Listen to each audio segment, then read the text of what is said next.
BA द्वितीय वर्ष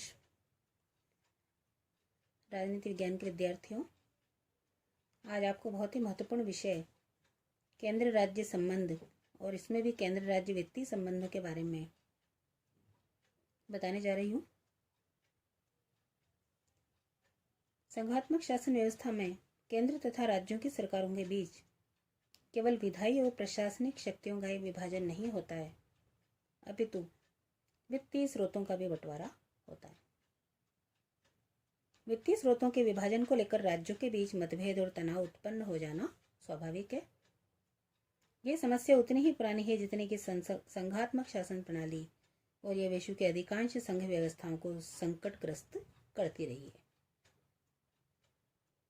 केंद्र राज्य वित्तीय संबंधों के यदि संवैधानिक प्रावधान देखें तो केंद्र तथा राज्यों के मध्य राजस्व के साधनों के विभाजन के कई आधारभूत सिद्धांत हैं, जिनमें है कार्यक्षमता,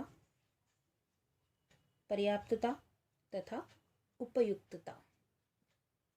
इन तीनों उद्देश्यों की एक साथ ही प्राप्ति अत्यंत कठिन थी, अतः भारतीय संविधान में समझौते की चेष्टा की गई।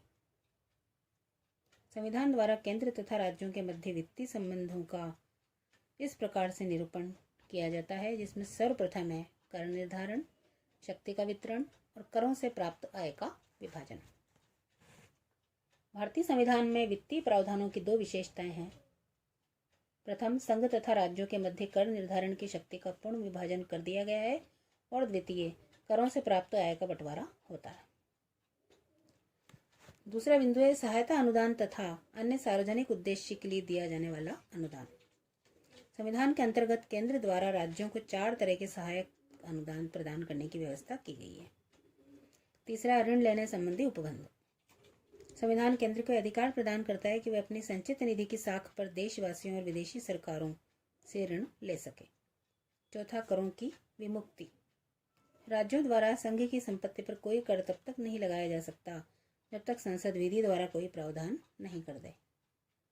पांचवा है भारत के नियंत्रक महालेखा परीक्षक द्वारा नियंत्रण। भारत के नियंत्रक महालेखा परीक्षक की नियुक्ति केंद्रीय मंत्रिमंडल के परामर्श से राष्ट्रपति करता है। छठा, वित्तीय संकट काल।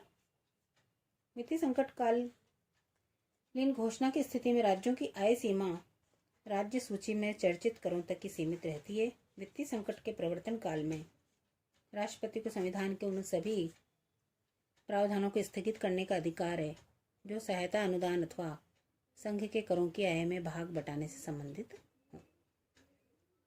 तो निष्कर्ष रूप में यह कहना उचित है कि भारतीय संघवाद की सामान्य प्रकृति अर्थात केंद्रीयता के अनुकूल ही इन उपबंधों की योजना की गई है।